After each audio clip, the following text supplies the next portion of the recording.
What's up, guys? Rick here with your preview for this week's Scottish Open. We are headed overseas, yes, for the next 2 weeks, and we will take both of those events as we always do, with data, with logic, with reason, and see what we can figure out across the board. Now, before I jump into that, hat tip to Davis Thompson. Nice to see him finally get the job done. It was trending in the right direction. And even bigger hat tip to our guys over at Splash Sports, because they've not only guaranteed the Rick Run Good Listener League for the Scottish Open and made it bigger, so now it's $6,000 of guaranteed funds, but the Open Championship contest is already out.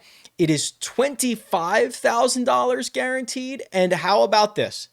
If you pick the optimal lineup, one golfer from each of 6 tiers, and you get the best possible combination, they give you an extra $100,000. Yeah, on a $20 entry. Obviously, it's pretty unlikely that you do that, but you might as well give it a shot because you're already playing in the contest anyway. So both of those are live right now. Both are fully guaranteed. Links in the description for everything that you need. And I just love this time of year. Let's get into it. All right, let's head over to RickRunGood.com. That's my website, giant database and tools for fantasy and golf betting. The Renaissance Club. And yes, that's how I'll be pronouncing it this week, because I like to sound a little bit bougie and pretentious, and that's the right way to say it, and that's exactly what I will do. There's a lot of interesting things here with this golf tournament. So the Scottish Open's been around for 50 years, right? I think it dates back to 1972 or 1978, but it is really just in the PGA Tour's purview for the last 2 years. Prior to that, it was strictly a DP World Tour event. Now it is co-sanctioned. Because this is a co-sanctioned event, there is also a co-sanctioned alternate field event, the ISCO Championship, which is in Kentucky this week. That's the event that used to be called the Barbasol. There's also a live golf tournament this week. There is also a senior tour event this week. Is there a Corn Ferry Tour event this week? There is a Corn Ferry Tour event this week. So there's a lot going on right now. You can actually access all of those on the cheat sheet and the tools on RickRunGood.com, but more on that in just a second. So this event on the PGA Tour has 2 years worth of data, but the Renaissance Club has 5 years worth of data across the PGA and the DP World Tour. So you will see crossovers of guys who have played this event a lot more than others because they played it as a DP World Tour event and then they played it as a PGA Tour event. So just to get right out of the gate here, if you go to the Holy Grail and remove the number of years and just type in Renaissance, you will get all of the history here. So you'll see guys like, who's a good example? Where's Tommy Fleetwood? Tommy Fleetwood is right here. He has played this as two years of PGA Tour events, 2 years of DP World Tour events. He's gaining 2.14 strokes per round in 16 rounds. Rory McIlroy has played 10 rounds. Matt Fitzpatrick 18. Thomas Dietrich 20. So you're seeing a little bit of crossover here. So don't get lost and mixed up on tournament history or tour history versus course history. Obviously, course history matters more, but just wanted to get that out of the way before we got too deep into anything.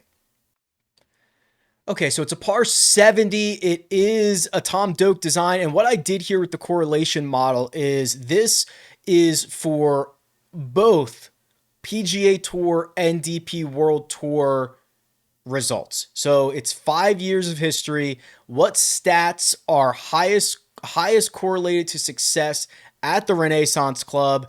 Number one, well, it's not number one, but the most important is driving distance. So 9th, that means there are only 8 other courses on the schedule in which driving distance is more closely correlated to success than here at the Renaissance Club. Driving accuracy, not so much. 35th out of 52, that's below average. You will see around the green pop up the next couple of weeks, this week and next week. around the green play is going to be more important. You know, you're talking about a different style of golf, a little bit more linksy, obviously. So you get the ability to be creative around the greens. There's usually a lot more options when you get greenside in Scotland and in Europe in general. So this is not really just target American golf where you fly it in the air all the time. So you do see guys who have solid short games tend to find their way up the leaderboard a little bit more because of those options. More options allows you to separate yourself in a lot of different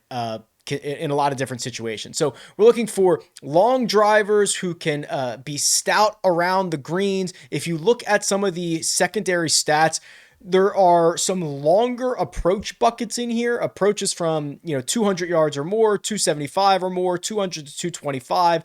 The types of shots that we saw Rory McIlroy hit quite beautifully last year, especially on the 72nd hole, when he hit 5 wood from 200 and some odd yards to 5 feet to take away Robert McIntyre's chances of winning his National Open. So there's those stats that pop up, and then you kind of get into some wonky things as well. 5 years is a lot of data, but it's not as much as we get for most courses on the PGA Tour, where you can go 10 or 12 and have it be really solid. So we're going to look for the best players in the world. Because it is a split field now, we're going to use weighted strokes gained. We're going to use driving distance. We're going to use around the green play. If you use all of that and look at something much more recent, so you take all those stats above, you throw it over the last 24 rounds for everybody in this field, you are going to see some interesting names for adjusted course fit. Now remember, RickRunGood.com, I do have the DP World Tour strokes gain metrics, right? So you'll see those as we go through. It's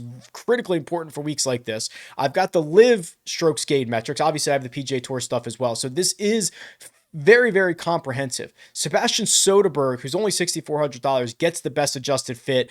Tom McKibben, we will talk about him. He is only $7,000. Then you get Rory McIlroy at $11,900, Burns Wiesberger, Sung J M, Kita Nakajima, Colin Morikawa. So there's going to be a lot of names that you've probably not heard of or that you don't follow on a regular basis, but I'm going to do my best to take you through the ones that I think are the most interesting for this week.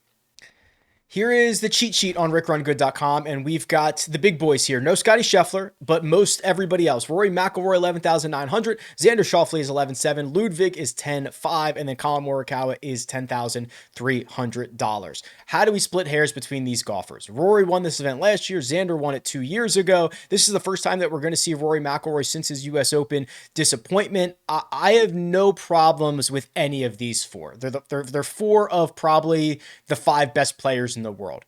I don't have much of an opinion. When we get to the Wednesday live chat, we will be able to see the projected ownership. We'll have a better idea of what the industry is doing, but let me just give you a couple of nuggets here. I am not remotely worried about Rory McIlroy and what happened at the U.S. Open, right? I don't care. It's been weeks. He is still one of the best players in the world. If you would have told me that he finished second at Pinehurst, that would have been a great result. You still look at his results, the back-to-back wins at the Zurich Classic and the Wells Fargo. He hasn't finished outside the top 15 in any of his last 6 starts. This is a good course for him, and it's kind of weird. It's like it's got a good PGA Tour field, but then some of it is filled with guys that he would beat up on the European Tour. So it's kind of a weird field composite, and I just think that he is going to be ready to go. I just have no reason to be worried whatsoever about Rory McIlroy. Now, Xander Schauffele, we can pull up his numbers here. Won this event as I believe it was the second leg of his back-to-back wins. What was that, last year, right? He went Travelers, and then he went 2 years ago. Jeez, I'm already all screwed up here. So Travelers Championship started to get back on track a little bit. We saw him lose strokes on approach at the Memorial, quickly bounces back and plays well at the U.S. Open, continues that good play into the Travelers Championship. If you want to take a little bit of a discount and go to Xander here, that's fine. If you look at the power rankings, so this is just strictly the last 36 rounds for everybody in the world, he is, Xander that is, the number 1 player. 2.4 strokes gained per round. over that time period. Sebastian Soderberg and Tom McKibben, we're going to say their names a lot because they grade out really well based on their European Tour stuff, are both over 2 strokes per round. And then Rory McIlroy is in there as well, 2.16. So there's a reason that these guys, or excuse me, at least Xander and Rory, are priced the way that they are. If you want to split hairs, if you want to go with the one that you like, that's fine. The guy in the 10K range that I'll be betting, and obviously there's different strategies for betting purposes and for fantasy purposes. But the guy that I'll be betting is Collin Morikawa, and I'm going to write about him. I've already started writing about him in my newsletter for this week, which is 100% free. There's a link in the description. It's rickrungood.com/newsletter. Since the start of January 1st, he is a top 7 player in the world. Since the Masters, he's a top 4 player in the world. And the way that he's doing it is all vintage Morikawa. It's elite ball striking where he has not gained less than 4 strokes ball striking over his last 5 starts. His around the green play is splendid. You're probably going to need that here. The putter has been awesome. Since the Masters, he has lost strokes putting 1 time. It was at the PGA Championship, and it was 0.3 strokes over 4 rounds. So we'll give him a 0 there that week. Other than that, he's a gainer. We've seen him have success overseas. Not that that's really like a huge thing, but listen, good vibes all around for Collin.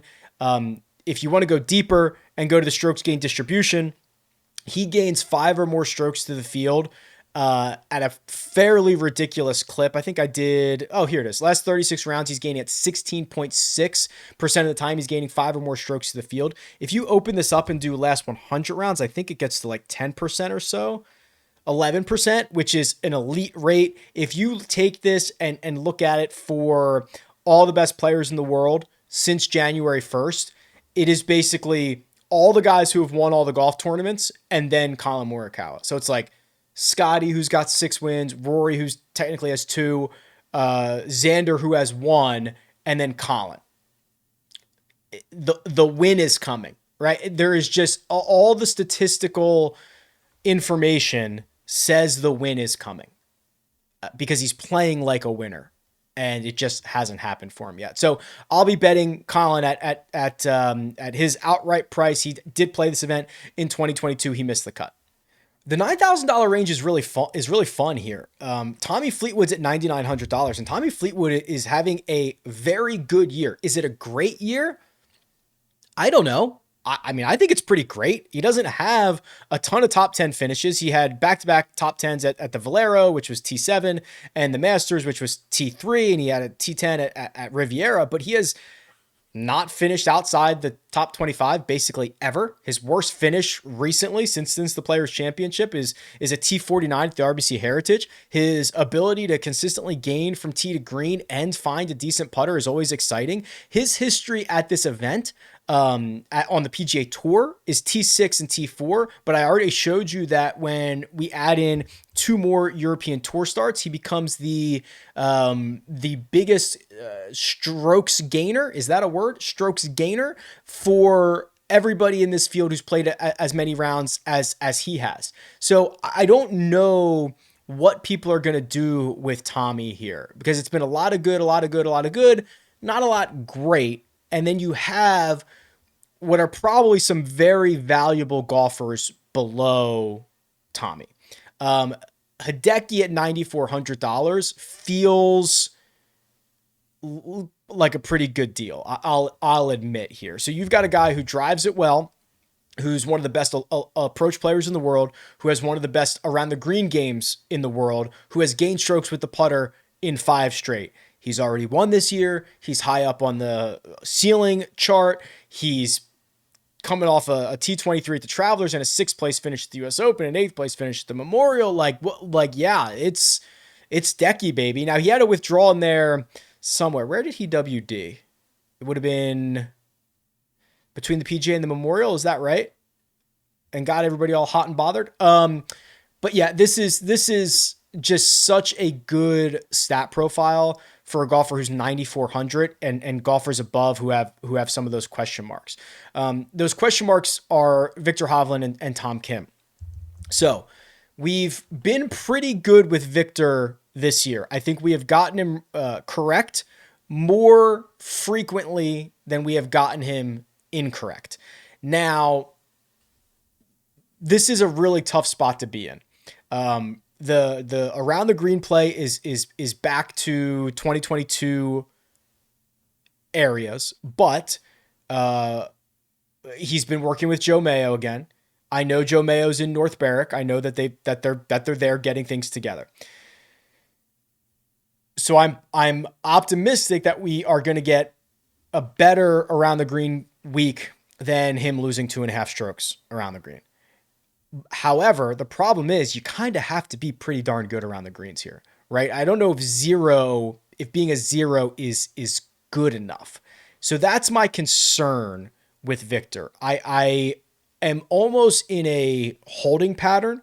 You know, I love what I saw at the PGA Championship and the Memorial and even the US Open when he missed the cut and the Travelers Championship in the ball striking category. It's just a ton of green on the left side of the screen. And I just want to see like one more good around the green week. That's all I want to see. And the problem is it might be like you're either going to be early or you're going to be late on Victor. If you're going to be early, if you want to be early, you get in on him now. If you're okay being late, it's fine. But he's not going to be $9,700 when he has that +2 around the green week. He's now going to be $10,500. So you have to decide what you want. I'm probably going to be a touch late. Tom Kim's the other golfer in here. Tom Kim has been a weaker Colin Morikawa this year. I don't know if that's fair to say, but I love that the ball striking is back. I love that his putter has been generally a positive. He missed the cut at the Rocket Mortgage, which what was it, 8-9 weeks in a row after a very emotional Travelers Championship playoff loss to Scotty Scheffler. If there is ever a missed cut we can forgive, it's that one. If you go to the Holy Grail and look at golfers, also he's played well here, by the way, but look at golfers in 2024. Let's see what we have here. So Tom Kim, did I skip him or did I think he'd be higher on my list? Where is old Tom Kim? Old Tom Morris, old Tom Kim. Where are you, Tom? There you are. 9,500.4 strokes gained per round, but wow, 70 rounds. But basically so he's got these events here at the beginning of the year that really crush him. So since the Masters, which is the same time frame that I allowed us to use for Colin Morikawa, and I'm making that comparison, right or wrong, I'm making that comparison. If we do it for Tom Kim, where does he jump to? So he was 0.4 previously. Here he is. Yeah, twice as good. 0.9, right? So nearly a stroke per round. Okay, so that's a golfer that I see on that upward trajectory. And if you look at his history here, it's a 3rd and a 6th. So this 9K range is so interesting because even at the bottom, Matt Fitzpatrick is $9,000. I like Matt Fitzpatrick more than I probably should most weeks. He hasn't really returned me much for that loyalty in 2024. He's got a missed cut in T6 here. And then Minwoo, who goes off and finishes well at the Rocket Mortgage. Let's see what his stat profile was. Because he's been, look at this, 22nd, 24th, 26th, 24th, 21st runner-up finish. Great putting the last 5 weeks. Approach play is getting better. That's the question, right? Can he hit it better? If you want distance, he's got distance. So this is a very strong range here, which is another reason why I probably need to see one start for Victor before investing in a fantasy format. Hideki being probably too cheap. What is that going to do to Tommy Fleetwood? Is Tom Kim the 4th or 5th option for most people? Should Minwoo be higher because of his skill set at this golf course? These are all great questions that you have to ask yourself, and it makes this 9K range really, really fun. Oh boy, this 8K range. My goodness, lots of interesting things here as well. So Justin Thomas is 8,800, which is historically very cheap for Justin Thomas, especially after coming off of a week at the Travelers Championship where he finished T5 and gained 5 strokes ball striking and actually gained strokes with the putter. So here I am again, stepping on the rake, allowing it to smack me in the face and investing in Justin Thomas. I have a problem, and we'll see how it goes this time around. Aaron Rai is here. Aaron Rai has disappointed you on each of the last 2 Sundays. However, he has been one of the best players in the world the last couple of months. Look at his strokes gain numbers dating back to Byron Nelson. He has not lost strokes to the field. He has not finished worse than T39. That was at the PGA Championship. His last 4 are 4 straight top 20s. 3 of them are top 15s. 2 of them are top 7s. And the last 2, he was in the final group at both of those. If you're still not sold, guess where Aaron Rai's lone, I guess it's not his lone victory, one of his 2 DP World Tour victories came. That's right, 2022 Scottish Open, the Renaissance Club, in which that was before this turned into the co-sanctioned event. So if you liked Aaron Rai at the US Open, if you liked him at the Rocket Mortgage, if you liked him at the John Deere Classic, you cannot conceivably dislike him this time around. I know that he has lost, basically the only times he has lost strokes in the last couple of weeks is on Sundays. It's not exclusively true. So he has lost strokes in the last 4 starts. He's lost strokes 5 times in a round. 4 of them were Sundays. Not great, but I'm not worried about it. You got to give him one more. You got to give him one more go around. If you've been riding this, you continue one more time. He's gained here's seriously what's going on here. Historically horrible putter Aaron Rai has gained 15 strokes putting in his last 3 starts, including, I believe he was number 1 in the field last week at the John Deere. He gained 9 strokes putting. It's the cheat code that we have seen unlock a lot of different guys, and now he's in the midst of that, going to probably the best spot, or one of the best spots for him. Sahith Theegala's back. And I generally just question, what do we do with him? I don't know what the answer to that is for me. Love the talent. He missed the cut, or excuse me, he finished T48 at the Travelers Championship, and that's the last time we saw him. So it's been a handful of weeks. It was pretty ugly in Cromwell, but other than that, I love the talent. I love the upside. I don't know what I will do with him. I will probably wait and see what the rest of the industry is up to, and then, boy, that's probably enough, right? I'll be investing in Justin Thomas. I'll be investing in Aaron Rai, probably a little dabble on Sungjae, probably a little dabble on Sahith. Just going to need to see a lot more on Jordan Spieth. I'm curious about Wyndham Clark, but we'll wait and see there. You can't have all of these guys. I think they're all okay. I'll probably try to match the field on most of them, except for I'll be underweight on Jordan Spieth, certainly be overweight on Justin Thomas and Aaron Rai, and then kind of match the field on the rest of these guys. The 7K range, we get Davis Thompson starting us off, and we all thank Davis Thompson for making us look very smart. He goes T27, T9, T2, and then he snaps off and gets the victory. We tip our cap, and we will see you down the road, Davis. I don't think there is any reason to try to back up a guy after his first career victory, after this stretch of golf, now getting on a plane, going to Scotland. I just like, we can take a breath. There is no reason to force Davis Thompson into our lineups. I have no idea what he's going to do, but I will catch up with him very, very shortly because I'm excited to get back there. Robert McIntyre, despite not getting it done last year, and that was more Rory winning it than Robert McIntyre losing. In fact, Robert played great down the stretch. Now he's playing with a lot more confidence, right? He wins the Canadian Open, plays well at the Travelers, didn't play well at the Rocket Mortgage, but that was more of mostly a putting issue, if anything.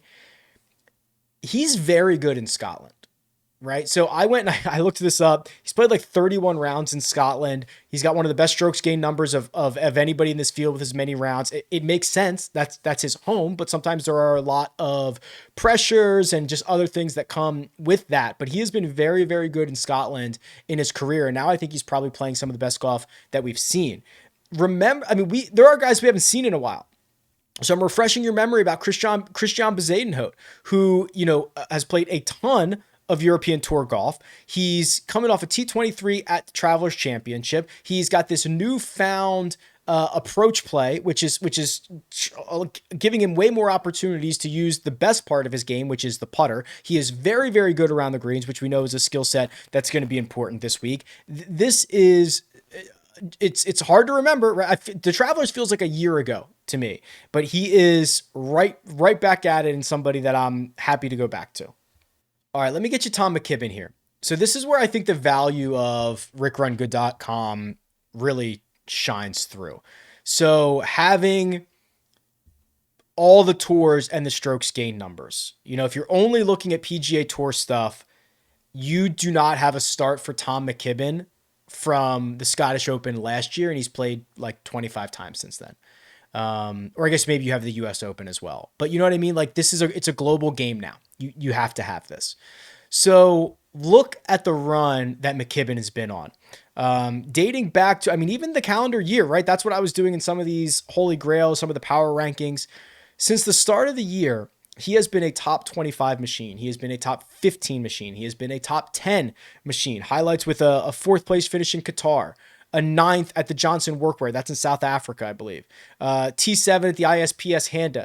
T8 at the European Open. It's a very good field. And then the last two starts for him, 6th at the KLM and a runner-up finish at the Italian Open. And if you look at his metrics, very good ball striker. He gained 12 strokes ball striking at the Italian Open. He gained another 11 at the KLM. The putter cooled off in both of those, but he's a average to slightly above average putter in general. He is on the verge of getting a win somewhere in the world. The last time he won was the Porsche European Open. That was in June of 2023. He's been on the verge. I think he lost in a playoff at the Italian Open. Don't quote me on that, but I believe he lost in a playoff at the Italian Open. He's been very, very close. I think this is a very good spot to run him out at $7,000. And there's going to be a lot more guys that as we go down this list, it's going to be that they play primarily on the European Tour, and we've got to sift through that. The $6,000 range. Will Zalatoris is here at $6,900, and I think we're going to have to just wait. Right? Not good results. He withdrew from the Rocket Mortgage Classic with hip/back/ over abundance of caution, whatever it is, just not great. Is Matthew Pavone back? Are we declaring Matthew Pavone back? Guy started 2024 like he was shot out of a cannon. He was like top 5 player in the world for the first 2 months. Then just completely slumps, goes into the doldrums all around the world. Guy plays globally all the time, which I love. Just nothing, absolutely nothing. And then out of nowhere, like a phoenix rising from the ashes, finishes 5th at the US Open, gains throughout the bag, unbelievable performance, and then backs it up with a T16 at the Travelers, and the only place he lost was around the greens, which is kind of my concern here. We know you got to be pretty stout around the greens. That is the weakest part of his game, but a true global golfer who has had success all over the place in 2024, who's putting together these stat profiles at $6,900 is interesting. Let me hit you with a couple of DP World Tour guys. Ewan Ferguson just won last week at the BMW International Open. That was his 3rd straight top 30 finish. He gains off the tee routinely. He put on a ball striking display at the BMW Open, and he's a very good short game player. A little bit more volatile results, but a lot of top 25s on this sheet. Jordan Smith, you might see him as Jordan L. Smith, not to be confused with Jordan A. Spieth. Is $6,600. He finished 2nd at the BMW International Open. You see this guy's name everywhere on the European Tour, right? He is just constantly either in the mix.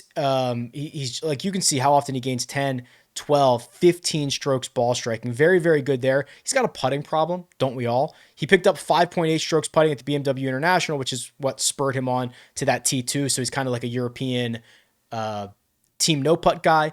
Ben Griffin, if we're going with short game, Ben Griffin's one of the best short game players that we have in the world. He is not long. He's not super accurate off the tee. He does do okay on some of those longer proximities, but it is really about the short game for him. So if you're going to be able to separate at the Renaissance Club on and around the putting surfaces, that goes well for Ben Griffin. Let me show you why Sebastian Soderberg keeps popping up here on the model. First off, one of these events, I think it was the Scandinavian Mixed. It was. He gave us one of the greatest choke jobs you've ever seen on the DP World Tour. Lost 2.5 strokes on Sunday. I missed like a 2-footer to push it into a playoff. It was really bad. But he finished T2 there, which was a stretch of now 4 podiums in his last 6 starts. He did just withdraw from the KLM Open after one round, but that was 2 weeks ago, 2+ weeks ago. So I'm thinking, I haven't seen any news or anything that he's probably good. But the reason that he's popping up in all these models is because, look at that. I mean, since the start of January, look at all these top 10s. Then those 4 podiums in a row, or not in a row, but in close proximity, played the PGA Championship. He made the cut there. That's why he's popping up. I just, I don't like to do it often, but I will pat myself on the back here. Because what I said about Andrew Novak was take the ball striking from the Canadian Open, take the putting from the Rocket Mortgage, and if we can get those together, Andrew Novak is going to have a really good time. Guess what? We got them together at the John Deere. Literally almost identical stuff, right? 6 strokes ball striking, 7 strokes with the putter. I love his game. I admittedly do not know how it is going to translate to Scotland, but I love his game. I love where it's at, and he is priced to move. He played this event 2 years ago. He missed the cut. Laurie Cantor has had an eventful year. He just missed the cut at the Italian Open, but he won 2 starts prior to that at the European Open. Very, very good on the left-hand side of the screen. He too has some putting issues. He's teed it up on Live a couple of times this year as well. He's got 2 top 25s there. So he's just kind of been playing not a lot, actually, right? I mean, I don't know what his status situation is because he's bouncing between the DP World Tour and Live, and he's only played 1, 2, 3, 4, 5, 6, 7, 8 times. Maybe 9 times in 2024, but he has a win. So I don't know what his current status is. Probably pretty good, but up until that victory, I don't know what it was. But when he does play, he plays well. We saw that with somebody else recently too. Victor Perez? No. Oh, this guy's the guy I'm thinking of is Kelly Craft. Laurie Cantor is better than Kelly Craft by about a mile, but we were kind of seeing that doesn't play a lot, but when he does play, he plays well. Guido, and then you get there's a ton of guys that are playing really good golf that are super cheap. Guido Migliozzi just won the KLM Open and then finished 22nd at the Italian Open, had some good finishes before that. Rikuya Hoshino has gone T10, T29, T6 in his last 3 starts. I mean, these guys, I get it. It's not the US Open. It's not whatever, but these are legit events on the DP World Tour. Italian Open, KLM, International Open. You're seeing how much of this field crosses over and plays these events.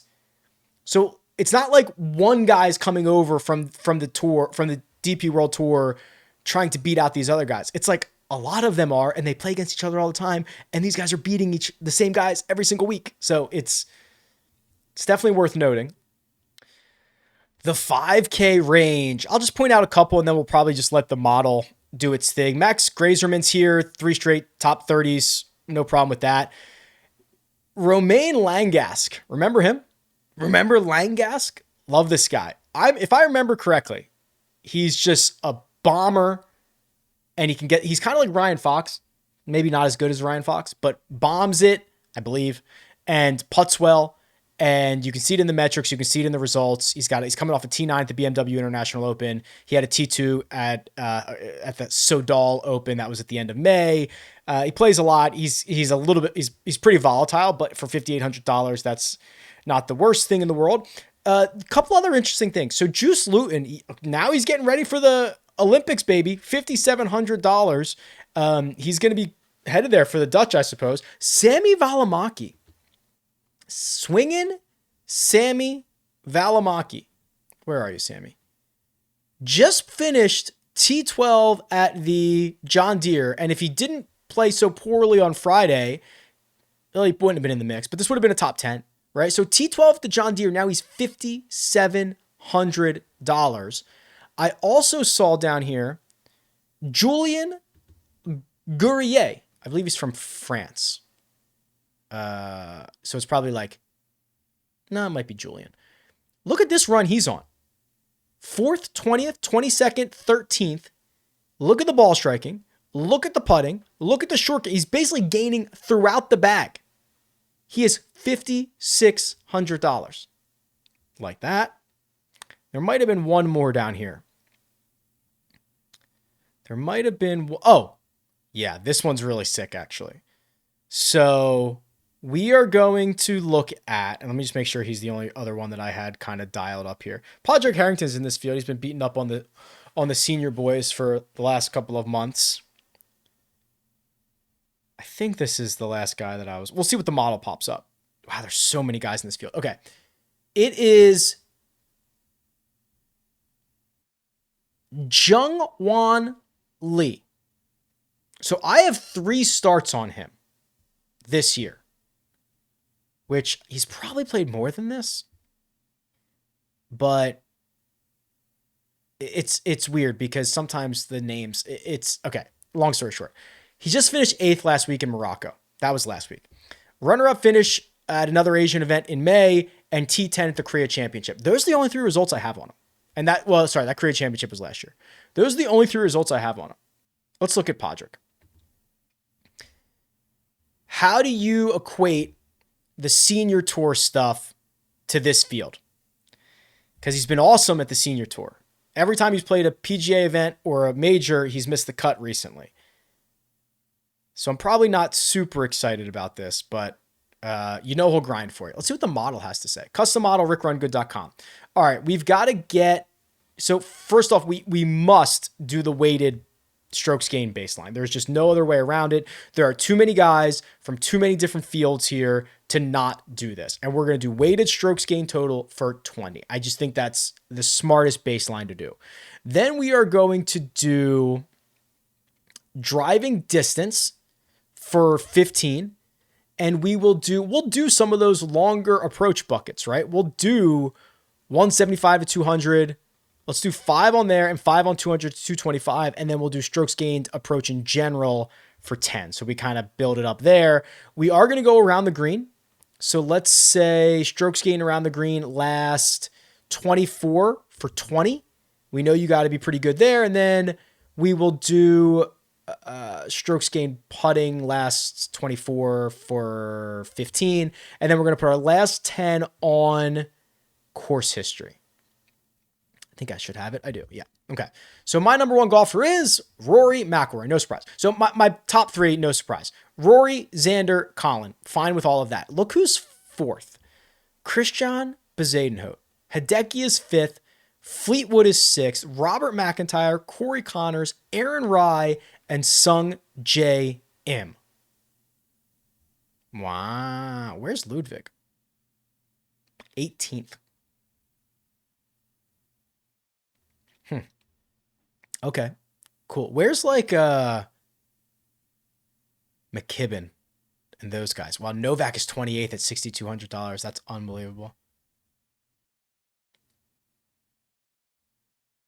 Sorry, Välimäki's 51st at 5,700. That's not that bad. Soderbergh 66th. Okay, sorry, I could get lost in this thing. I'll save it. We will deal with it on Wednesday. So remember, they're in Scotland, so the time is different. So this will start earlier than you think. I think it'll start Wednesday night. I don't know what the exact time of it is, but overnight Wednesday into Thursday. Go sign up for Splash. Go sign up for RickRunGood.com. If there's ever a time to use RickRunGood.com, and I hardly give the hard pitch, like these are the weeks. These are absolutely the weeks. So I'll see you there. I'll see you on the internet. I'll see you everywhere. Thanks. I'll talk to you soon.